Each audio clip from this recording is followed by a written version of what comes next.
Hi ಎಲ್ರಿಗೂ ನಮಸ್ಕಾರ. Welcome back to my YouTube channel. ನಾನಿವತ್ತು ಹೇಳ್ತಾ ಇರೋ ಟಾಪಿಕ್ ಬಂದು ಪರಂಗಿ ಹಣ್ಣು ಅಥವಾ ಪಪಾಯಿ ಹಣ್ಣು. ನೀವೆಲ್ಲರೂ ತಿಂದೇ ಇರ್ತೀರ, ನೋಡೇ ಇರ್ತೀರ.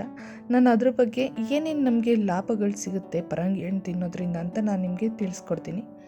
ಪರಂಗಿ ಅಥವಾ ಪಪಾಯಿ ಹಣ್ಣು ತನ್ನಲ್ಲಿ ಅತಿ ಹೆಚ್ಚು ನೈಸರ್ಗಿಕವಾದ ಸಿಹಿ ಅಂಶವನ್ನು ಒಳಗೊಂಡಿರುತ್ತೆ. ಹಾಗೆ ಅಷ್ಟೇ ಪ್ರಮಾಣದ ಆರೋಗ್ಯದ ಲಾಭಗಳನ್ನು ಕೂಡ ಒಳಗೊಂಡಿರುತ್ತೆ. ಪರಂಗಿ ಹಣ್ಣನ್ನು ಮಕ್ಕಳಾಗಲಿ ದೊಡ್ಡವರಾಗಲಿ ವಯಸ್ಸಾದವ್ರಿಗೆ ಯಾವುದೇ ಹಿಂಜರಿಕೆ ಇಲ್ಲದೆ ತಿನ್ನಬಹುದು. ಈಗ ಅದರಿಂದ ಏನೆಲ್ಲ ಬೆನಿಫಿಟ್ಸ್ ಇದೆ ಅಂತ ನಾನು ನಿಮಗೆ ತಿಳಿಸ್ಕೊಡ್ತಾ ಹೋಗ್ತೀನಿ. ಪರಂಗಿ ಹಣ್ಣಲ್ಲಿ ಹೆಚ್ಚು ವಿಟಮಿನ್ ಸಿ ಇರುತ್ತೆ. ಹಾಗೆ ಇದರಲ್ಲಿ ರಿಚ್ ಮಿನರಲ್ಸ್ ಇರುತ್ತೆ. ನಂತರ ಪರಂಗಿ ಹಣ್ಣಲ್ಲಿ ಹೈ ಫೈಬರ್ ಇರುತ್ತೆ.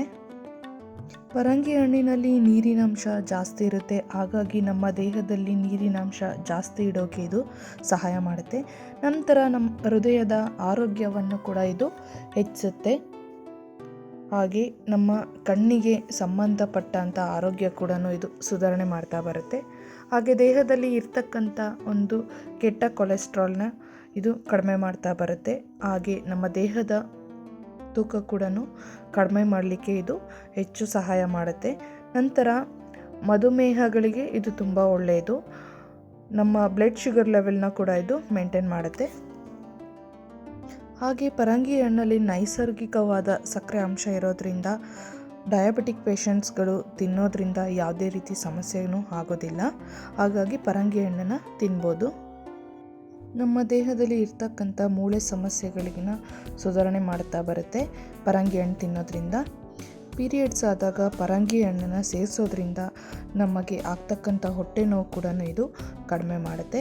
ಹಾಗೆ ಪರಂಗಿ ಹಣ್ಣು ಸೇವಿಸೋದ್ರಿಂದ ನಮ್ಮ ಮುಖದಲ್ಲಿ ಇರ್ತಕ್ಕಂಥ ಗ್ಲೋನೆಸ್ ಕೂಡ ಇದು ಜಾಸ್ತಿ ಮಾಡುತ್ತೆ. ಪರಂಗಿ ಹಣ್ಣು ಸೇವಿಸೋದ್ರಿಂದ ನಮ್ಮ ದೇಹದಲ್ಲಿ ಇರ್ತಕ್ಕಂಥ ರೋಗ ನಿರೋಧಕ ಶಕ್ತಿಯನ್ನು ಹೆಚ್ಚುತ್ತೆ. ಖಾಲಿ ಹೊಟ್ಟೆಯಲ್ಲಿ ಪರಂಗಿ ಹಣ್ಣು ತಿನ್ನೋದ್ರಿಂದ ಅಜೀರ್ಣ ಸಮಸ್ಯೆ ಕೂಡ ದೂರವಾಗುತ್ತೆ.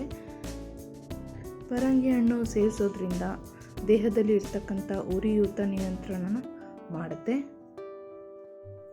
ಇದಿಷ್ಟು ಪಪಾಯ ತಿನ್ನೋದ್ರಿಂದ ಏನೆಲ್ಲ ಉಪಯೋಗಗಳಾಗುತ್ತೆ ಅಂತ ನಾನು ನಿಮಗೆ ತಿಳಿಸ್ಕೊಟ್ಟೆ. ಈ ವಿಡಿಯೋ ನಿಮಗೆ ಇಷ್ಟ ಆಗಿದ್ದರೆ ಲೈಕ್ ಮಾಡಿ, ಶೇರ್ ಮಾಡಿ, ಕಮೆಂಟ್ ಮಾಡಿ, ಹಾಗೆ ದಯವಿಟ್ಟು ಸಬ್ಸ್ಕ್ರೈಬ್ ಮಾಡಿ.